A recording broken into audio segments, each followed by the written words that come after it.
bom dia, tudo bem? Professora Divani, está na sala?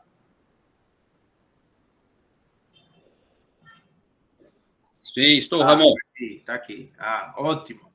Então, bom dia a todos. Para mim, um prazer hoje ter essa oportunidade de apresentar o professor Edivani Curti Muniz, que irá ministrar nossa palestra aqui no evento intitulada Materiais Poliméricos e alguns de seus potenciais usos como biomateriais.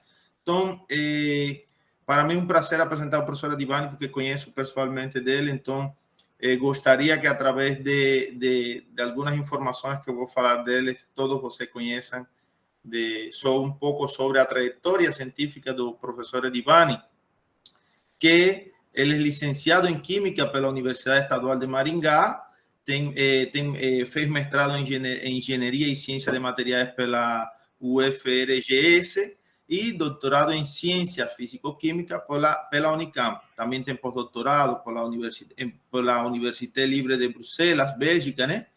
Professor titular na área de Físico-Química del Departamento de Química da Universidade Estadual de Maringá y profesor visitante, fue profesor visitante de la UTFPR de Londrina, profesor titular libre efectivo da UFPI actualmente, de lá de donde conoce el profesor Edivani, en el tiempo que pasé por lá por Teresina. Es profesor permanente de varios programas de posgraduación, incluyendo de Química de la Universidad Estadual de Maringá, Ciencia e Ingeniería de Materiales da UTFPR, também do programa de Química da UFPI, foi chefe de departamento de Química da Universidade Federal de Maringá, foi coordenador do programa de pós-graduação em Química também desta Universidade Estadual, foi coordenador do curso de graduação de Química, foi membro do Conselho Universitário da Universidade Federal de Maringá. O professor Edivani possui até o momento, e falo até o momento porque ao final vou falar uma coisa bem interessante para vocês, até o momento de que ele atualizou aqui algumas coisas no seu currículo, tinha índice H50 na Web of Science, publicou até 2022 286 artigos em periódicos especializados, possui cerca de 9.000 citações, o que equivale a uma média de 31 citações por artigo. Então, vocês podem já inferir algumas coisas sobre a qualidade da pesquisa do professor Edivani. Contribuiu com mais de 400 trabalhos em congressos, possui 8 capítulos de livro, possui 9 solicitações de patente, 2 delas já concedidas, é revisor de 45 periódicos internacionais y nacionales, miembro editorial de varias revistas nacionales e internacionales también. Orienta diversos trabajos actualmente, além dos que ya orientó de mestrado, de iniciación científica, de doctorado en todos los programas de posgraduación. Tiene ganado varios premios, tanto nacionales como internacionales. Profesor Edivani é coordenador adjunto da área de materiais da ACAP até 2019, é bolsista de produtividade da CNPq desde o ano 1994, sendo atualmente, encontrando-se atualmente no nível 1A, exatamente na área de engenharia, mina, metalurgia e de materiais.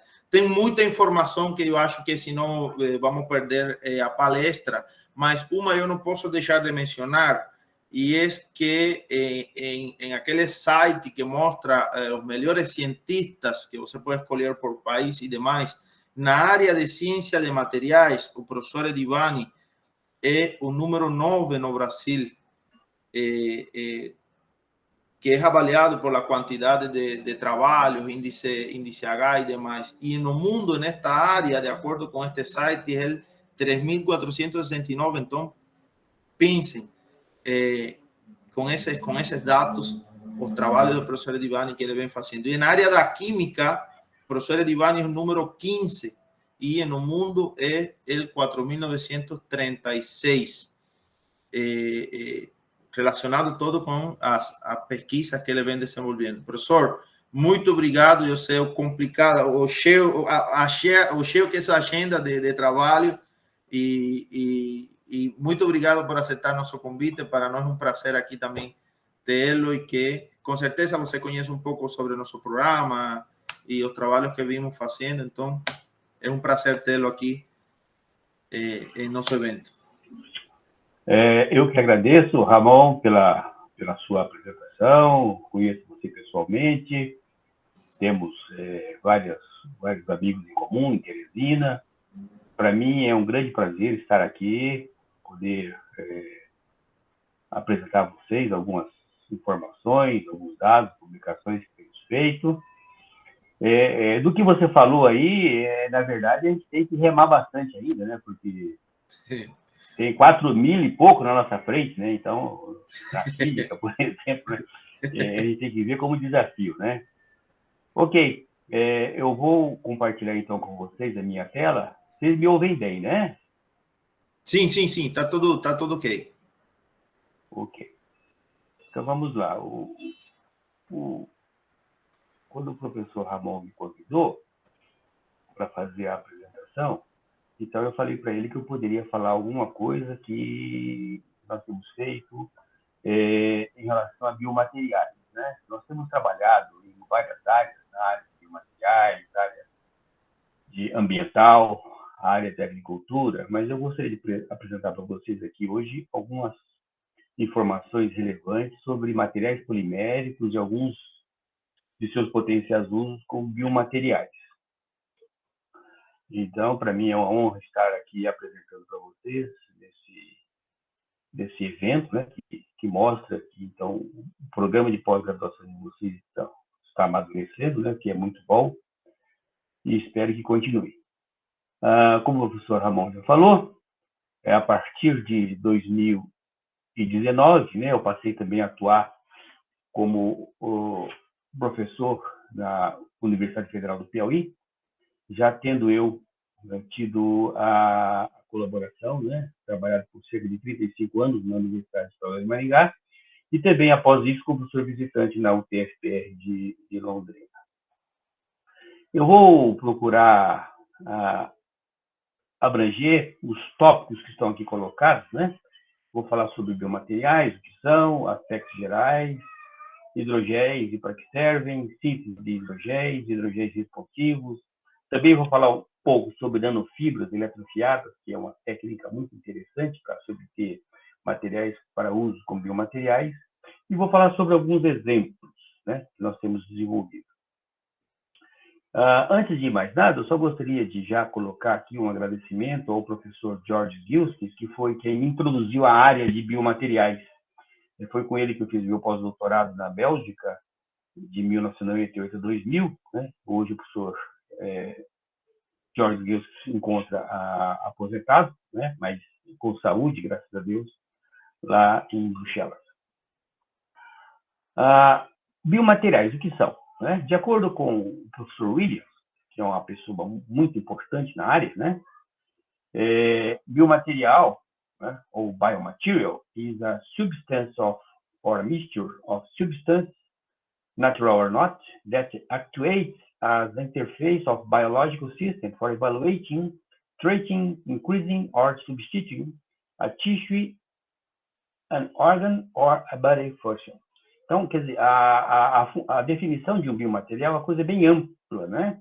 Ele pode substituir, ele pode tratar, aumentar uma função, incrementar uma função, etc. Né? Então, a área de biomateriais hoje, devido à sua amplitude, até na própria definição, né?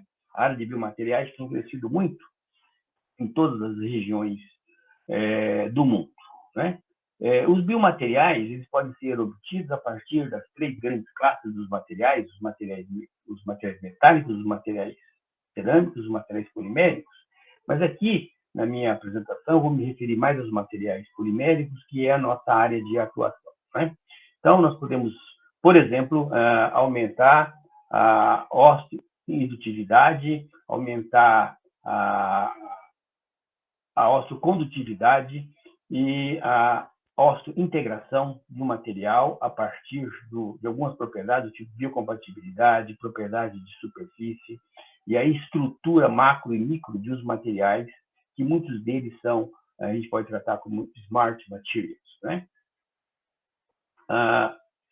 Por que grande parte dos materiais ou dos biomateriais são baseados em estruturas poliméricas, e principalmente em hidrogénios? Vários livros existem hoje, né, disponíveis com essas informações básicas, mas eu estou colocando aqui dois, né? Um publicado pelo Springer, né? E outro aqui do professor, autor principal, professor Rodrigo Lambert Oreste, da UFMG, em que esses aspectos, o que é o biomaterial, quais são as funções, como é que podemos obter, né, e etc., são relatados em várias obras, né? Estou colocando aqui para vocês duas, né? Mas é muito importante para quem quiser entrar na área de biomateriais, desenvolver estudos, saber, então, sobre esse tipo de material que é muito importante. No caso do hidrogéis, os hidrogéis são utilizados como biomateriais devido à sua consistência e à sua, em muitos casos, similaridade com os tecidos vivos, né? Devido principalmente à presença de grupos hidrofílicos na sua constituição, ao que alguns colocados aqui. E os hidrogéis têm uma capacidade importante de entumecer em meio líquido, aquoso ou fluidos biológicos. E isso dá a ele uma importante aplicação na área de biomateriais. Aqui nós temos uma foto onde é mostrado um hidrogel seco, e o mesmo tipo de hidrogel, claro, não o mesmo, mas o mesmo tipo de hidrogel, após ter sido imerso num meio aquoso. Dá para perceber, então, que os hidrogéis têm a capacidade de entumecer e, em muitos casos, sem perder a sua consistência mecânica, que às vezes é muito importante, inclusive, para a área de biomateriais, né? Então, quando o hidrogel seco é colocado em contato com água ou meio biológico, ocorre uma expansão de volume, a qual pode variar de acordo com a hidrofilicidade da rede polimérica devido à presença daqueles grupos hidrofílicos. E a presença também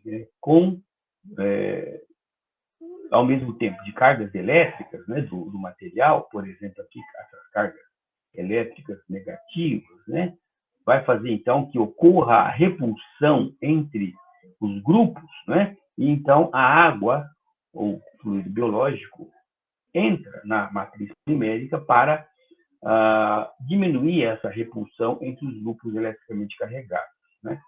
E também outra coisa importante é a alta flexibilidade da rede polimérica e a presença desses grupos carregados, que são fatores essenciais para que um material seja, inclusive, superabsorvente. Um material superabsorvente é aquele que aumenta 100 ou mais vezes o seu tamanho, né, em contato com esse meio líquido, né? O hidrogel superabsorvente, ele tem mais aplicação, por exemplo, também na área agrícola, né, como condicionador de solo, né? Na área de biomateriais, um hidrogel, né, ele não precisa ser necessariamente superabsorvente, pode ser um gel que entumece 30, 40, 50 vezes, né, ou até menos, para dar consistência mecânica, etc.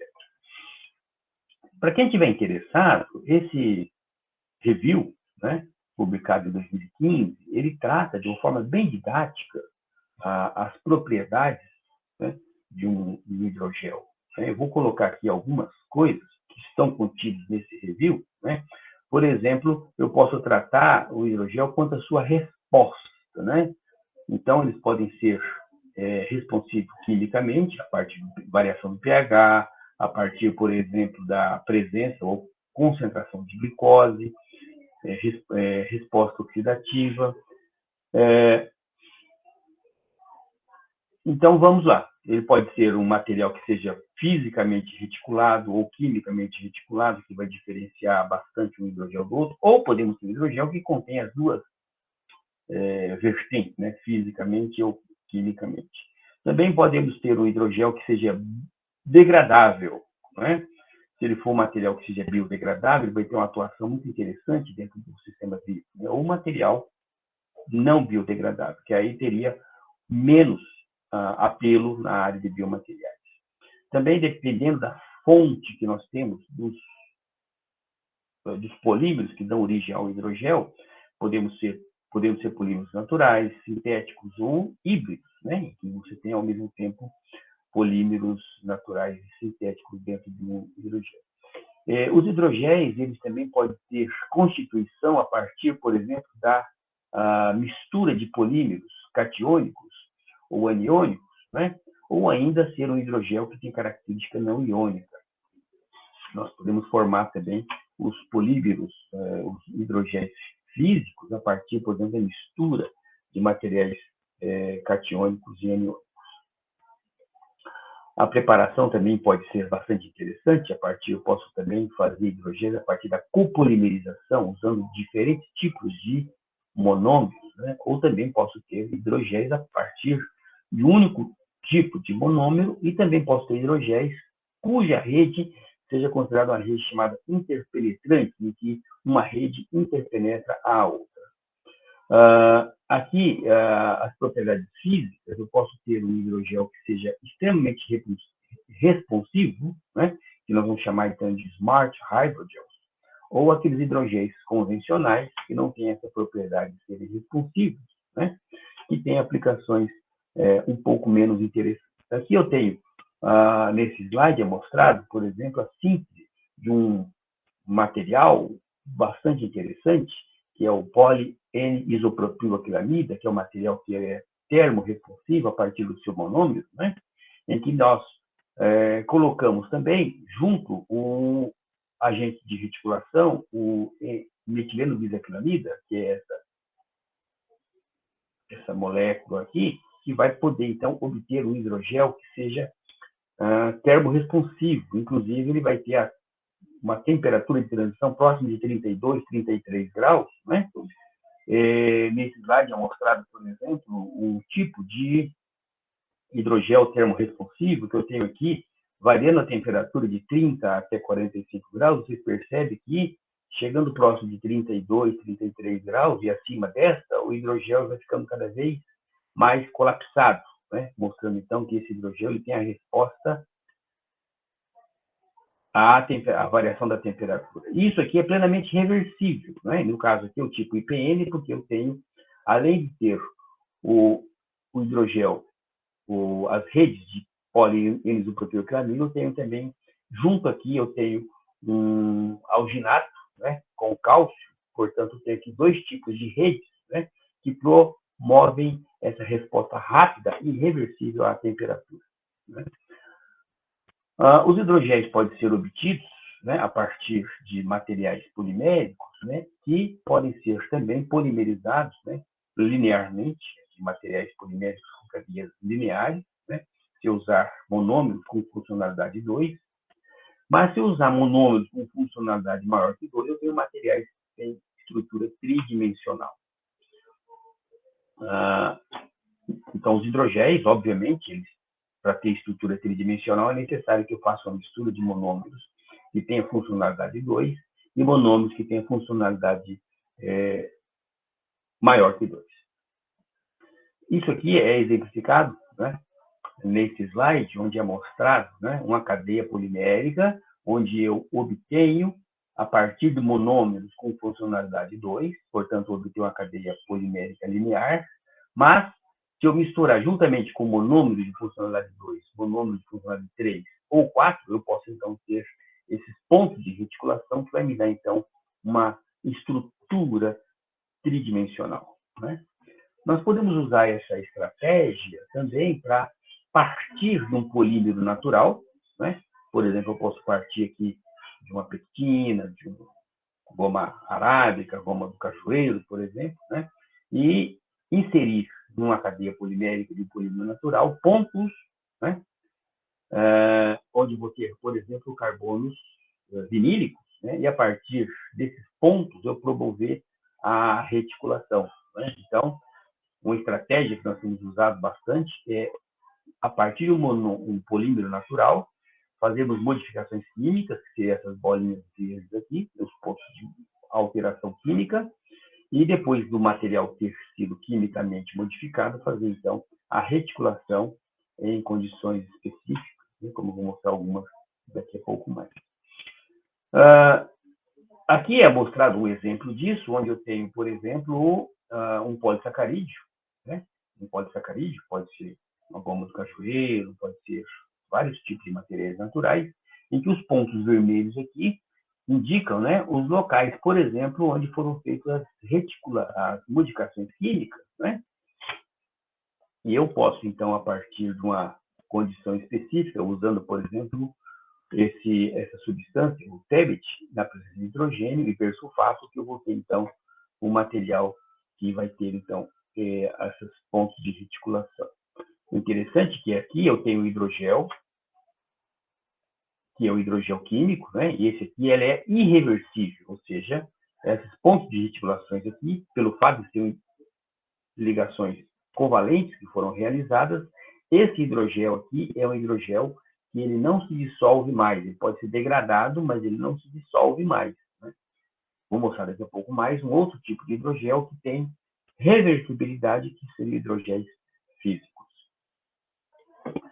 Então, como eu disse já em slides anteriores, né, os hidrogéis podem ter diversas origens, né, têm as suas propriedades, eles podem ser ambientes responsivos, principalmente, que é importante, ou não responsivos, né, e as propriedades que nós podemos alterar para gerar essa resposta, pode ser temperatura, pH, força iônica, misturar, alterar o tipo de solvente e outras, né, propriedades magnéticas, luz, várias.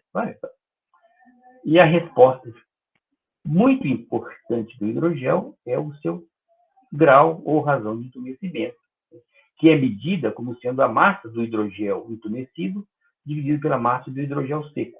Como eu falei, esse valor aqui, ele pode, inclusive, atingir valores bastante altos, né? Material super absorvente, ele pode ter um valor extremamente alto, 1.000, 2.000, 3.000, mas para ser um super absorvente, é necessário que ele tenha valor maior que 100. Né? Na área de biomateriais, esse valor aqui ele pode ser na ordem de 10, 20, 30. A pergunta é, por que o hidrogel entumece? Nós podemos ter um approach sobre isso, né, para explicar isso a partir das relações termodinâmicas. Né? Aqui eu tenho um esquema mostrando o hidrogel seco e o hidrogel entumecido. Né? Quando o hidrogel é entumecido, então há um aumento no volume, né, dos poros desse hidrogel, né? E isso pode ser tratado, por exemplo, por essa expressão aqui, ΔG igual a ΔG de mistura, mais ΔG de elasticidade, são dois termos que contribuem para o ΔG. O ΔG de mistura seria essa expressão aqui, né? Que ela vai ter um sinal algébrico negativo, portanto, o ΔG de mistura contribui negativamente para o valor de ΔG. Portanto, isso contribui, né, para que a espontaneidade do processo de entumecimento. E eu tenho também um outro termo, que é o ΔG de elasticidade, que seria essa expressão aqui, né? E à medida que o hidrogel vai entumecendo, o ΔF dele vai diminuindo, portanto, esse aqui vai ser negativo. Com esse negativo aqui, o ΔG de elasticidade vai ser positivo, portanto, ele restringe, ele tem uma contribuição positiva ao ΔG. Né? E o hidrogel ele vai inicialmente absorver água, ou seja, esse termo aqui prevalece de início. À medida que o material vai entumecendo, o ΔG de elasticidade também vai aumentando depois, então até que o hidrogel entra, digamos assim, no equilíbrio, em que ΔG é igual a zero, quando esses dois termos se equivalem. Isso aqui é uma figura bastante já de referente, né? De 1997, mostrando o hidrogel, né? Em que ele tem a viscosidade bastante pequena de um material, uma solução polimérica, né, que tem uma viscosidade bastante pequena, e aí, variando a temperatura, ele aumenta a sua viscosidade, passando, inclusive, a ter aqui a não mais fluindo. Né? Então, aqui eu tenho uma caneta, né, que está inserida dentro desse frasco, mostrando, então, que esse hidrogel, esse material, ele passou a ter uma consistência mecânica dada pela própria temperatura. Isso pode ser mostrado também a partir de um material, né, que ele está entumecido de uma temperatura menor, e à medida que aumenta a temperatura, ele passa do estado entumecido a um estado de coalescência. né? Isso aqui ocorre, por exemplo, com esse poli-N-isopropiloclamida que eu acabei de mostrar para vocês, né? Nessas fotos aqui, exatamente isso que acontece, né? O material está entumecido, mas à medida que aumenta a temperatura, ele vai coalescendo. Isso aqui é uma transição hidrofílica hidrofóbica, bastante interessante, né? E eu tenho aqui, para mostrar para vocês, por exemplo, micrografias do material entumecido, que seria aqui a 25 graus, exatamente próximo da temperatura de transição, 33 graus, então esses poros já começam a se fechar, e aqui a 40 graus, onde esses poros completamente estão fechados, né? Mostrando que esse tipo de hidrogel, por exemplo, pode ter aplicações como processo de separação, né? Em que, controlando a temperatura, eu controlo o tamanho de poro e talvez eu possa controlar, além do tamanho do poro, controlar o fluxo, né? Para separação, por exemplo, de diferentes materiais. Isso aqui mostra, por exemplo, que essa coalescência ela é reversível, né? Eu tenho aqui, por exemplo, em pH, né? Aqui no caso a resposta do pH, não a temperatura. A temperatura ocorre um processo similar. Eu tenho aqui em pH 1.2, onde o hidrogel está coalescido. Aí eu coloco meu hidrogel em meio de pH 7.5, ele entumece. Depois eu coloco novamente em meio ácido, ele volta a coalescer, ou seja, isso aqui é plenamente reversível, essa transição hidrofílica hidrofóbica é plenamente reversível. Aqui vamos rapidinho, então eu te mostro aqui então que à medida que esse material vai coalescendo, então ele vai diminuindo o tamanho de poros, né? Eu posso ter também o contrário, né? Variando a temperatura, eu posso fazer com que o material que tem um fármaco aqui dentro, variando a temperatura, eu posso abrir o tamanho de poro para esses fármacos serem liberados, né? A permeabilidade do hidrogel, portanto, é uma coisa importante, né? Eu posso medir isso. Aqui eu teria a membrana polimérica do hidrogel, aqui eu teria o ponto doador, o ponto receptor, em que eu poderia medir a permeabilidade, por exemplo, de um fármaco a partir disso aqui que é chamado uma célula de Frank, né? Em que eu posso medir, no caso, a permeabilidade, né? À medida que eu tenho aqui o sistema doador, onde eu tenho maior concentração do meu fármaco, e aqui a região receptora, em que eu posso medir, né, a variação da concentração do fármaco com o tempo, né? Isso aqui tudo está mergulhado numa câmara de temperatura controlada, né? Certo? E eu posso medir, então, a permeabilidade, por exemplo, desse PNP aqui, em função do tempo. De outra forma, podemos fazer também a permeabilidade. Aqui teria uma solução concentrada de um corante, aqui a minha membrana, e aqui a minha ambiente receptor. Então, eu posso fazer medida da quantidade de corante que passa através da membrana, ou através de um fármaco, né, para eu ter essa permeabilidade.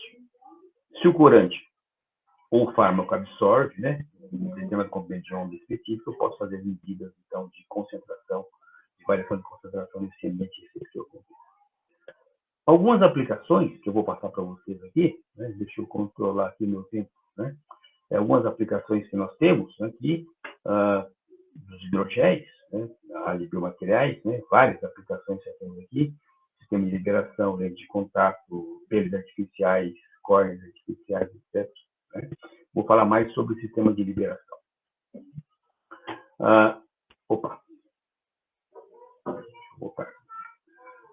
Apesar de eu falar sobre esse sistema de liberação, chamar a atenção de vocês aqui de um review que foi publicado pelo nosso grupo, né, em que nós mostramos a aplicação do hidrogel na agricultura, né.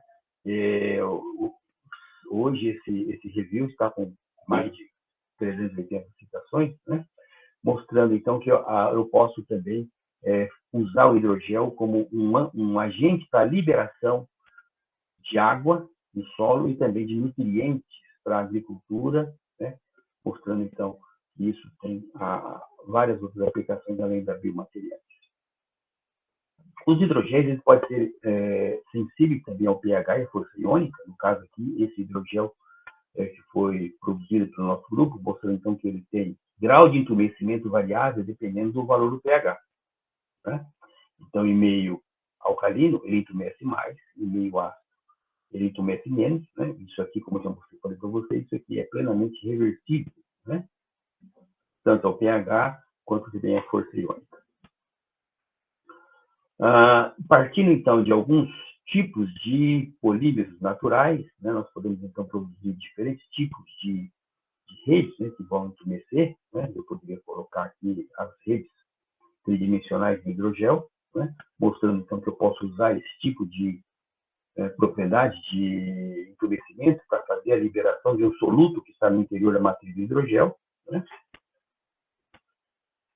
E também eu posso usar a estratégia de degradação da matriz, né? Se essa matriz polimérica é degradada, por exemplo, por uma enzima, ele também pode liberar esse fármaco que está no seu interior.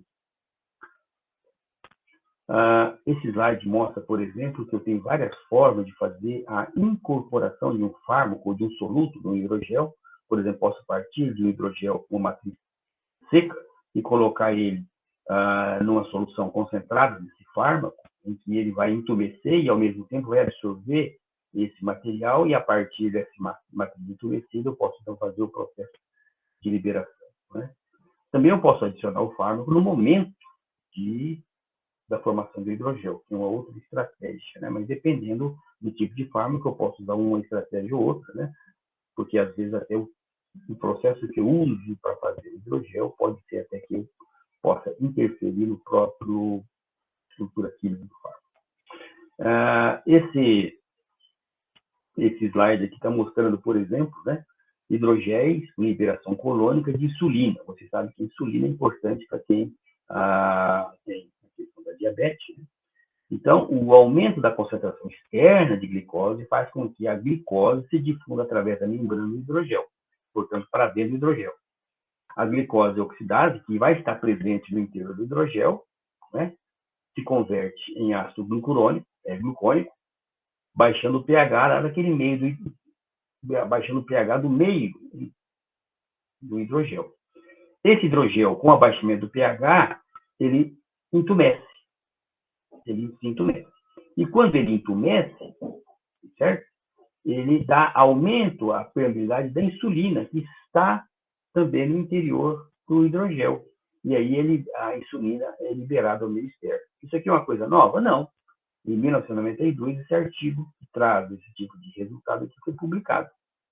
Depois disso, né, muito se desenvolveu nessa área de liberação de hidrogéis, né, principalmente para liberação colônica, né? Isso aqui é um resultado nosso, já mostrando, por exemplo, que eu posso inserir um fármaco no interior do hidrogel e o meio pH colônico é de 6,5 a 7,2, eu posso usar essa estratégia para liberar um material que ele vai passar incólume aqui no ambiente gástrico, que é importante.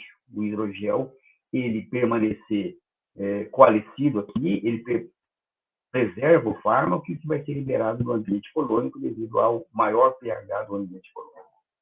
Porque o pH no ambiente gástrico é cerca de 2 ou até menos, no ambiente colônico é de 6,5 a 7,2. Outra estratégia que nós estamos utilizando muito é produzir hidrogéis a partir da mistura de polímeros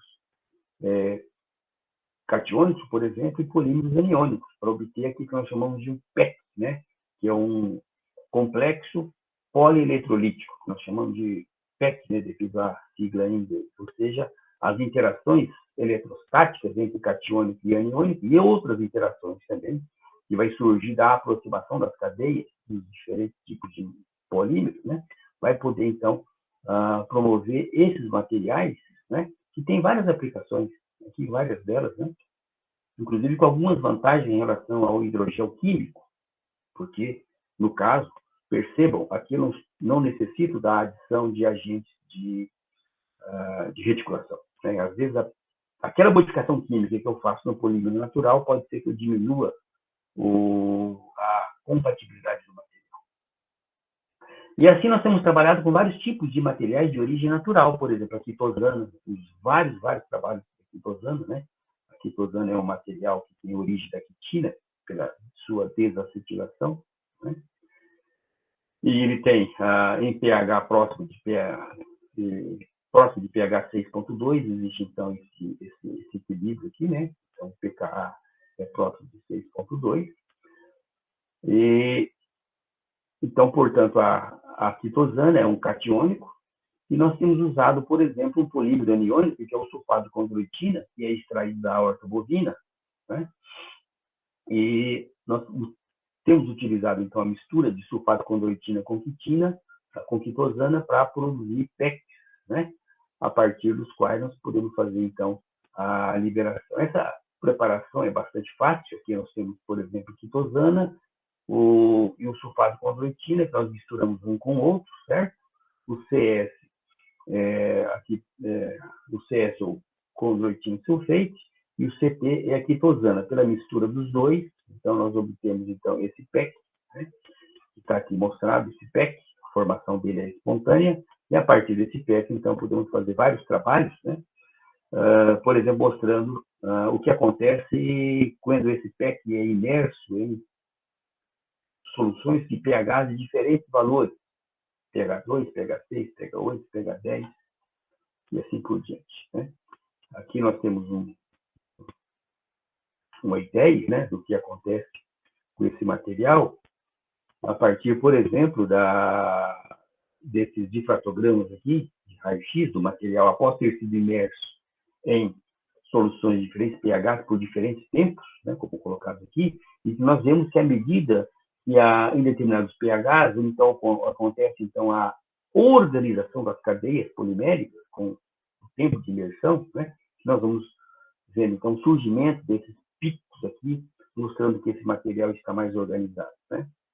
Isso é explicado, por exemplo, a partir dos pKs, né, tanto do sulfato de condroitina quanto da quitosana, né, em que nós temos esse processo de ordenamento aqui, principalmente nessa faixa de pH. Aqui nós temos imagens de neve desses materiais, né, que estiveram em diferentes tempos de imersão, 100 horas, 200 horas, 400 horas, 800 horas imersos, né, depois foram recolhidos, liofilizados e feito as imagens de neve. Então, existe, na verdade, então, um rearranjo desse material, né, à medida que o material está imerso em diferentes pHs. Aqui, essas imagens são sempre bastante interessantes, que parecem queijos, né? Mas, na verdade, são hidrogéis de sulfato de condroitina e quitosana, né, que estiveram imersos nesses diferentes pHs, de pH 1 até pH 12, por 200 horas. Cada um desses aqui ficou imerso por 200 horas, veja. E nesses pHs, inclusive pHs bastante extremos, mostrando que o hidrogel tem resistência a esse pH. O que acontece durante esse tempo aqui? O que acontece é que, por exemplo, o sulfato de condroitina é liberado, principalmente em pH 6 e pH 8. E o sulfato de condroitina é um material, né? Eu não comentei aqui, mas o sulfato de condroitina é um material que tem uma aplicação, por exemplo, no tratamento de doenças osteoartrites, né? Por exemplo, hoje é vendido um medicamento nas farmácias chamado Condroflex, né? Que é utilizado nessa liberação. Só que o sulfato de condroitina é um material extremamente hidrofílico. Então, se você toma o Condroflex, né, grande parte do sulfato de condroitina você vai perder nas excreções, né, porque ele é extremamente solúvel. Sendo ele liberado gradativamente a partir do hidrogel, você vai ter uma melhor eficiência.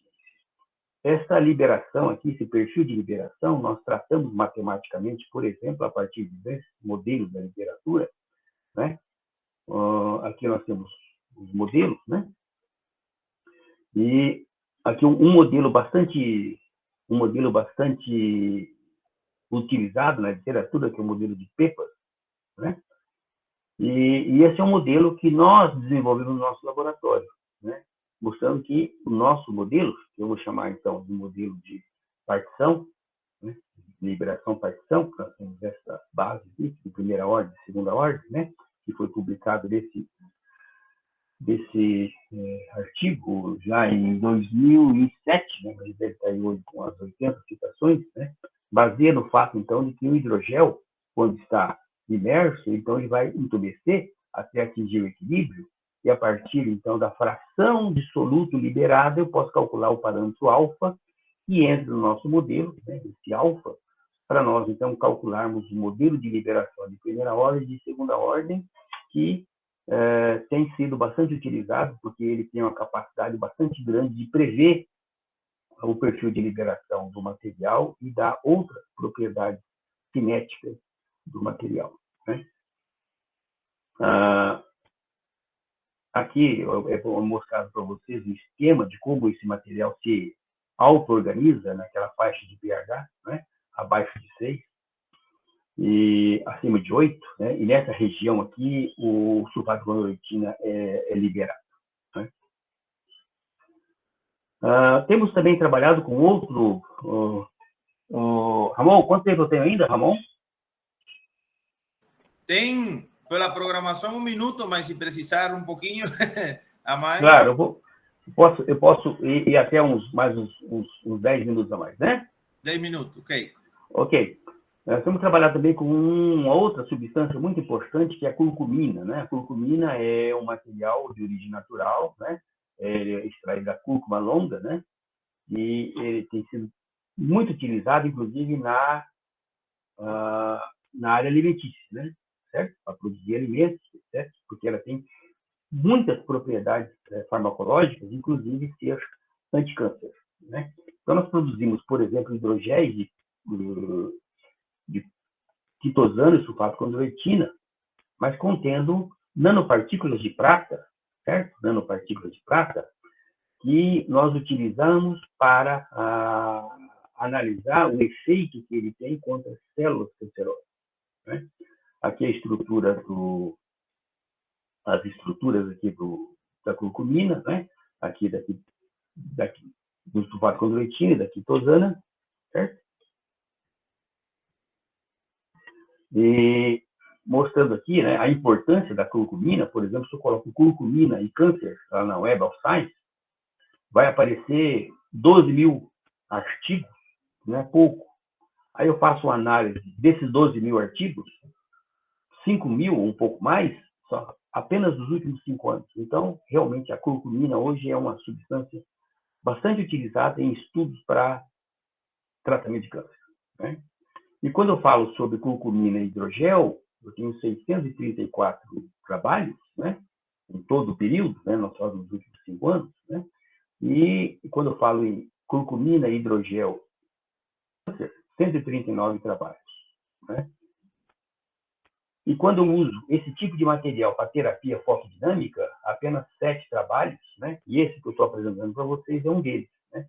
Desses 7 aqui, mostrando que nessa área aqui tem bastante oportunidades para desenvolver estudos, né? Então, no caso aí, as nanopartículas de prata, né, foram produzidas usando o método Turkevich, que é bastante utilizado, mas hoje nós já estamos fazendo também usando em meio de álcool polivinílico, né, para fazer in situ essas nanopartículas de prata, né? Aqui nós temos, no caso, né, dos nossos hidrogéis contendo as nanopartículas de prata, e aqui uma microscopia eletrônica de transmissão de alta resolução, mostrando então que essa prata, essa nanopartícula de prata que está inserida no meio do hidrogel, está bastante organizada, né? Aqui nós temos as distâncias planares aqui das nanopartículas, né?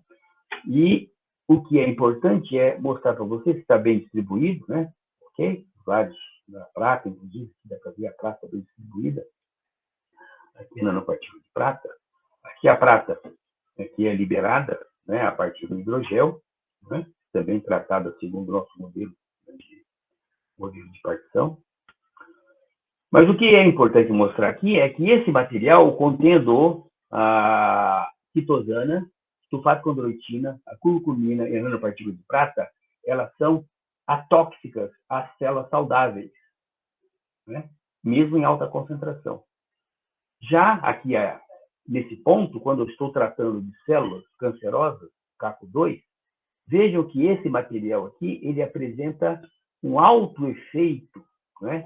Ou seja, as células cancerosas, quando eu estou, então, aplicando luz, né? Porque eu vou ter aqui a terapia fotodinâmica, porque a curcumina, no caso aqui, está sendo utilizado como um fotossensibilizador, veja que a quantidade de células cancerosas que sobrevivem a essa condição aqui é quase zero, né?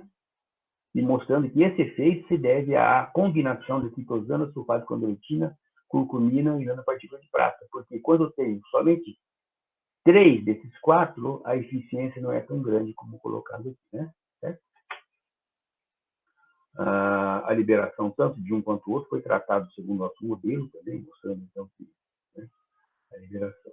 Rapidinho vou mostrar para vocês então alguns trabalhos que nós temos feito, né, aplicando hidrogéis na área de biomateriais. Esse aqui é 2021, aplicação de um complexo polieletrolítico, né, baseado em polissacarídeos biocompatíveis para tratamento de câncer coloretal, né, a partir, por exemplo, eu tenho aqui no caso aqui vai ser o azul de metileno, que vai ser o nosso fotossensibilizador, né, mostrando que esse material ele tem a capacidade de diminuir também a quantidade de células cancerosas, principalmente quando tiver o sistema iluminado. O H29 aqui é a nossa célula cancerosa e o Vero são as células sadias. Então, ele tem esse efeito, né? Um outro trabalho envolvendo a curcumina, né, é quando nós utilizamos a produção desse complexo polieletrolítico em meio de líquido iônico. Líquido iônico, como vocês sabem, né, é um material que tem a característica de ser um material iônico, mas também tem a capacidade de fluir, né? É um material que flui e líquidos iônicos hoje tem muitas aplicações. Líquidos iônicos hoje tem muitas aplicações. Nós temos trabalhado com bastante ênfase utilizando líquido iônico. Por exemplo, produzindo o mesmo tipo de hidrogel, quitosano, sulfato de condroitina, só que em vez de usar água pura ou em determinados pH, nós colocamos junto o líquido iônico. O que acontece? Na presença de líquido iônico, a quantidade de curcumina que eu consigo introduzir no meu hidrogel é muito maior. Dá para ver até pela diferença de coloração aqui nessa. Aqui eu tenho muito mais curcumina, né, quando eu utilizo. Aqui eu estou usando uma solução tampão para fazer o complexo, na presença de curcumina. Aqui eu estou usando líquido iônico, aqui eu estou usando água pura. Dá para ver, então, que a quantidade de curcumina que eu coloco aqui é muito maior, o que vai intensificar ainda mais aquele efeito já mostrado anteriormente, né? Aqui também nós temos utilizado a produção de complexos polieletrolíticos a partir desse polímero aqui, que ele tem resposta tanto ao pH quanto à temperatura, com sulfato de condroitina. Nesse caso, o sulfato de condroitina vai funcionar como só o nosso policânion, esse aqui como o nosso policátion, né? E foi preparado aqui na presença de líquidos iônicos, mostrando também, comparando a preparação em meio de líquido iônico com a preparação em meio de água pura ou solução tampão, a característica do material produzido em meio de líquido iônico é muito mais interessante. Também temos trabalhado com a mistura de azul de metileno com goma arábica, né, para produzir materiais que vai ter atividade na terapia fotodinâmica, que hoje é bastante interessante para tratamento de células cancerosas, né? Aqui um outro trabalho que foi publicado agora posteriormente, também mostrando que eu posso também utilizar gelatina, né, e outros materiais, inclusive óxido de grafeno, para produzir hidrogéis, para a liberação, por exemplo, de azul de metileno. Só para terminar, Ramon, vou falar um pouquinho agora sobre eletrofiação, né? Nós temos trabalhado também com a parte de eletrofiação. Esse aqui é um trabalho que foi publicado já há algum tempo, né? Só para mostrar para vocês a importância da eletrofiação. Então, aqui nós produzimos nanofibras de fibroína. A fibroína é extraída do casulo do bicho da seda, né? E extraímos a fibroína, está aqui ela extraída, e solubilizamos ela em determinados solventes, né? Esse artigo aqui é colocado, né? Todos os detalhes, se estiver interessado. Fizemos a solução da fibroína e fizemos a eletrofiação. Só que fizemos a eletrofiação para obter nanofibras de fibroína. Aqui seria, então, a nanofibra de fibroína, só que ela foi coletada numa solução contendo heparina. E a heparina, ela foi absorvida na superfície da nanofibra de fibroína. Por quê? Existe uma ideia, não, já existem resultados palpáveis mostrando que quando você tem a heparina no teu material, né, você diminui a capacidade de rejeição no transplante de um órgão, né? Esse é um processo chamado processo de heparinização. Então, nós vamos testar isso, né? E foi mostrado, né, que em diversas condições que fizemos aqui, né, com heparina, sem heparina, etc., etc., o que nós verificamos aqui, esse resultado é importante, né? Aqui a quantidade de imobilidade de heparina é cerca de 4%, então não precisa muita heparina, a heparina fica só na superfície. A presença de heparina foi confirmada aqui por espectros de EBS do material, mas o importante é mostrar que quando você tem a heparina presente no material, que é a amostra D aqui, a amostra D, ela tem heparina. Comparado com a amostra B, que não tem heparina, o que acontece? O que acontece é que o material é muito mais biocompatível. Né? Dá para mostrar tanto por esse gráfico como por esse aqui. Esse aqui está mostrando o quê? Aquela mesma amostra B, o vermelho, o D, esse aqui, e esse aqui seria o material de referência, o material já biocompatível. Ou seja, a própria nanofibra de fibroína, ela já é mais biocompatível que o material de referência. Mas quando eu coloco heparina, ele fica muito mais biocompatível ainda. Então, isso mostra e confirma essa questão da heparinização do material. Né? Sobre a eletrofiação, nós temos preparado alguns textos, né, também de referência, no caso aqui desse livro. É um livro produzido pela Springer, que ele foi editado pelo professor Elson Long, conhecido, né, da comunidade brasileira, e pelo professor Felipe de Almeida Laporta, que ele é professor da UTFPR de Londrina. Ele tem esse título aqui, e o nosso capítulo 4 nesse livro tem esse título, Preparação de matrizes poliméricas, ou mantas poliméricas a partir do processo de eletrofiação e diversos usos tecnológicos. Né? É um capítulo bastante interessante, que tem cerca de 50 páginas. Né? E o outro capítulo que está para sair agora é esse aqui, né, que está em fase de impressão agora, que está aqui em língua portuguesa, mostrando então hidrogéis contendo fibras eletrofiadas para aplicação em liberação controlada de solutos farmacêuticos, na agricultura, etc, etc, etc. Resumindo, né, esse aqui é a nossa produção científica, né, tecnológica e de recursos humanos relacionados a hidrogéis ou fibras eletrofiadas, né? 9 teses de doutorado foram orientadas, 2 estão em andamento. Claro, nós temos outras teses, mas não na área de biomateriais, na área de ambiental, na área agrícola. Isso aqui está mais relacionado à parte de biomateriais. Desculpa. 14 dissertações concluídas, né? Metade das minhas dissertações que eu orientei estão na área de biomateriais. Né? Eu já orientei cerca de 30, quase metade está na área de biomateriais. Patentes, temos já uma concedida, várias outras foram aplicadas, vários projetos de pesquisa. O Ramon, quando ele leu lá o meu CV lá, hoje ele falou que eu tinha 8 capítulos de livro. Na verdade, é a minha falta de melhorar a minha atualização no CV lá. Na verdade, temos 15 artigos, capítulos de livro publicados aí, né? Aí envolvendo todas as áreas que a gente trabalha, não é só biomateriais. Na área de biomateriais, temos cerca de 120 artigos publicados, né? Como conclusão do que eu falei, né? Hidrogéis pode ter suas propriedades controladas para diversos usos e são amplamente aplicados como biomateriais, como continuador de solo. Eu não falei nada sobre isso aqui, mas isso aqui é uma outra faceta, né, bastante importante. E temos muitos trabalhos também, né, na literatura e também no nosso grupo, de hidrogéis como materiais absorventes, tanto de corantes quanto de íons metálicos a partir de meios aquosos.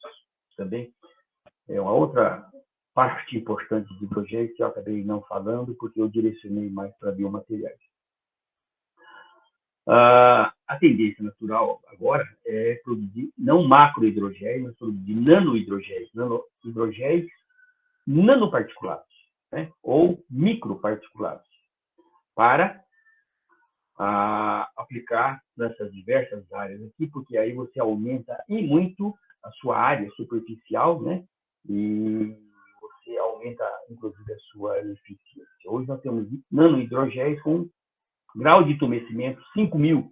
Isso significa que a nanopartícula de hidrogel ela se torna uma micro ou até maior que micro, estando ela entumecida. Rapidinho aqui, gostaria de então agradecer a CAPES, a CNPq, a Fundação Araucária, aqui a nossa Fundação Araucária, a Fundação de Amparo à Pesquisa do Estado do Paraná, a FAPEP, né, que agora está nos comentando, né, agora nós estamos na Universidade Federal do Piauí. Agradecer a vocês pela atenção e, mais uma vez, agradecer ao professor George Gilkes por ter me introduzido nessa bastante importante e estimulante área de pesquisa. Muito obrigado. E era isso que eu tinha para falar, Ramon. Desculpa aí. Parabéns, professor, pela palestra. Muito boa, muito interessante. Um tema bem interessante, né? Que tem cada vez se expande mais. O professor Marcos Gomes, ele tinha uma pergunta. Bom dia, estão me ouvindo? Sim. Bom dia, professor Edivane. Obrigado pela palestra. Eu acho que conseguiu aí abrir um pouco o nosso horizonte nessa área de hidrogéis, certo? A gente trabalha aqui até junto com o professor Ramon, muito nessa parte de nanotecnologia, nanomateriais, eu particularmente com grafeno. Então, o nosso interesse nessa área é muito grande, certo? A gente tentou, a gente trabalha, na verdade, né, com o pessoal da engenharia química nessa área de hidrogéis. Mas eu confesso uma certa ignorância, e talvez o professor possa ajudar a gente, principalmente nessa parte de adsorventes, certo? A gente fala em hidrogéis, mas nessa área de grafeno se fala muito em aerogéis, certo? E eu não sei se isso foi comentado no começo da palestra, eu perdi a parte inicial, mas eu confesso um certo desconhecimento, certo? Principalmente nessa área de materiais de grafeno, adsorventes. Eu não sei se o senhor tem conhecimento nessa área de aerogéis, nessa diferença básica entre hidrogéis e aerogéis, certo? Se faz sentido usar aerogéis ou hidrogéis nessa parte de adsorventes, certo?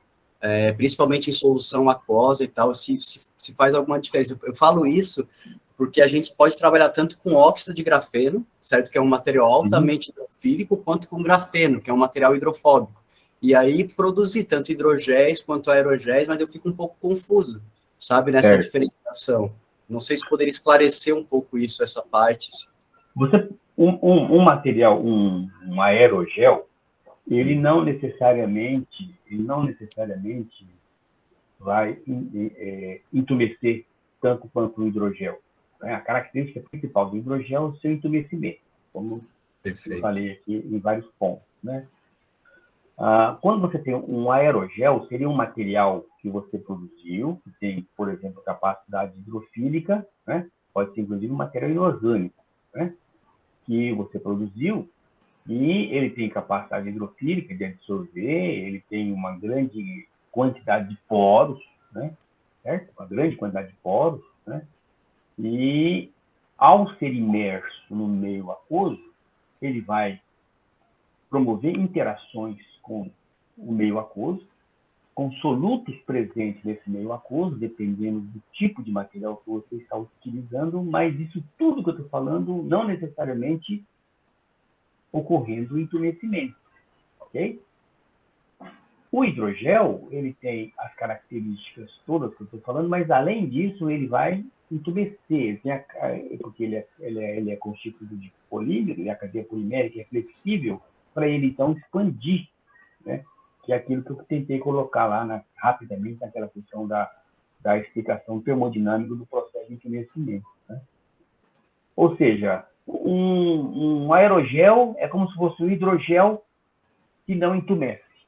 Entende? Ele tem as características hidrofílicas do hidrogel, mas ele acaba não se entumecendo tanto, mas ele tem várias propriedades do hidrogel, que é a sua quantidade de poros, os grupos hidrofílicos, mas ele não vai ter a flexibilidade das cadeias poliméricas para entumecer quando entumece o hidrogel. Não sei se eu fui claro.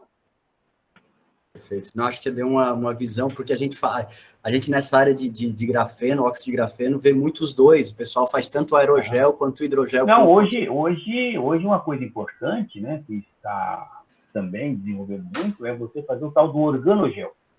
Sim. O organogel é o hidrogel, é o primo do hidrogel, só que em vez de ser hidrofílico, ele é hidrofóbico. Entende? Uhum. Tem muita gente produzindo aerogel, por exemplo, para captura, para você absorver solutos que sejam hidrofóbicos. Né? Na área de petróleo, na área de controle de poluição, né? De vazamento de petróleo, isso é importante, às vezes, você fazer isso. E também para captura de CO2. Né? Então, você tem hoje o que se chama de um aerogel. Né? Você usa a mesma estratégia para produzir, como se produz hidrogel, só que você não tem grupos hidrofílicos, e sim grupos hidrofóbicos da superfície do teu material. Perfeito, perfeito. Vou dar espaço para o resto do pessoal, Ramon, depois. Reza, tem mais tempo para a pergunta? Ou... Sim, se tiver algumas perguntas. Bom, enquanto o pessoal pensa aí, eu só quero... mais que uma dúvida, mais que uma pergunta, é uma curiosidade, né? São duas curiosidades. A primeira é relacionada ao custo de produzir estes materiais. É alto, é baixo? O custo? Sim. De qual tipo de material você está se referindo?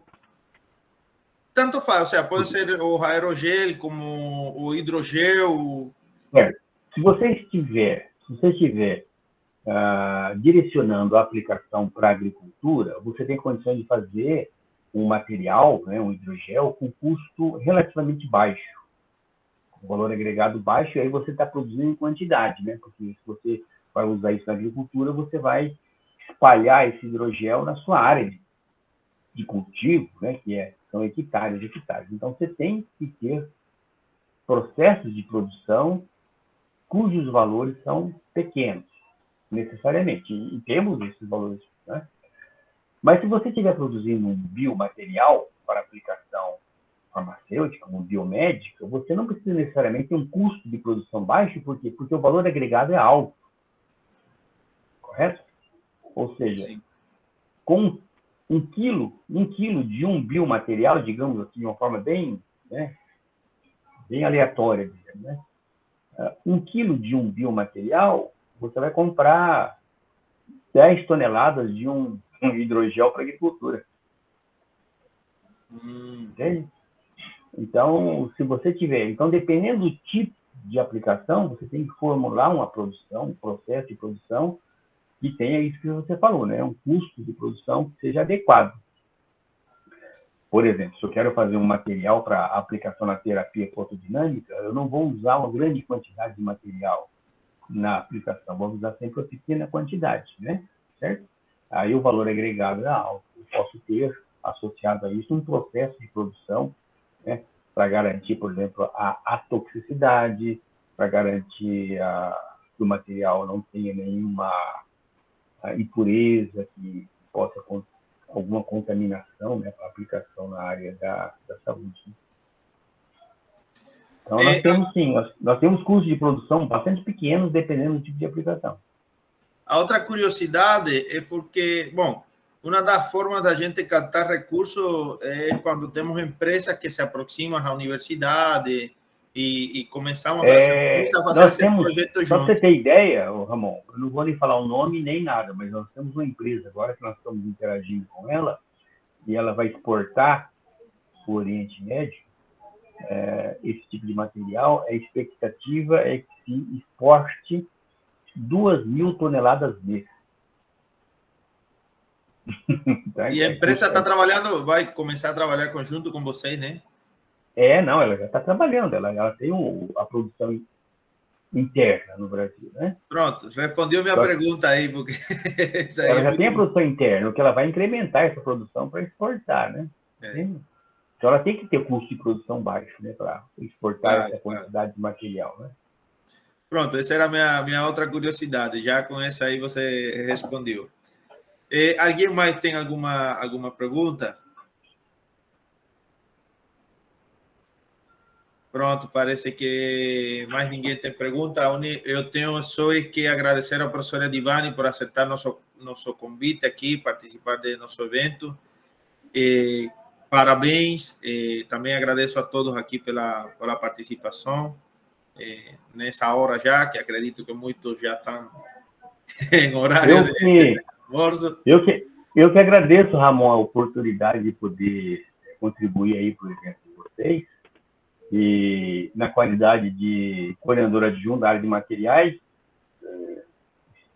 dá para vocês o parabéns, né, na avaliação feita, e a expectativa é que vocês continuem progredindo para que nós tenhamos um programa de pós-graduação forte e representativo, não só regionalmente, até, quem sabe, daqui um dia até nacionalmente, né?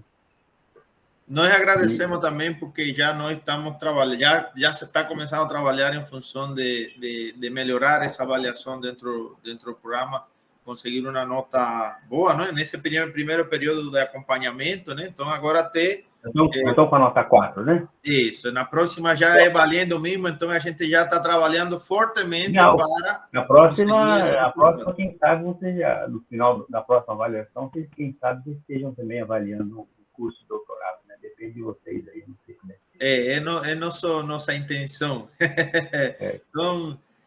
Vamos ver também se na próxima avaliação eu esteja na coordenação. Vai depender muito da CAPES também para nomear ou não, né? Okay. Vamos aguardar. Já estamos na torcida, porque seja assim, esteja lá. Ok. De resto, um sucesso para vocês aí no final, daqui para o final do evento, e obrigado pela oportunidade de participar. Ok? Nós que agradecemos, muito obrigado por a participação. Esperamos que o próximo ano, dependendo de como sejam as situações, possamos fazer esses eventos presenciais e possamos ter você também por aqui, tanto para evento como para orientação e outras coisas respeito a todo esse processo de avaliação, de crescimento de nosso programa. Acho que é importante também. Ok. Tudo de bom aí, gente. Obrigado, hein? Muito obrigado a você. Parabéns aí pelo evento. Obrigado, muito obrigado.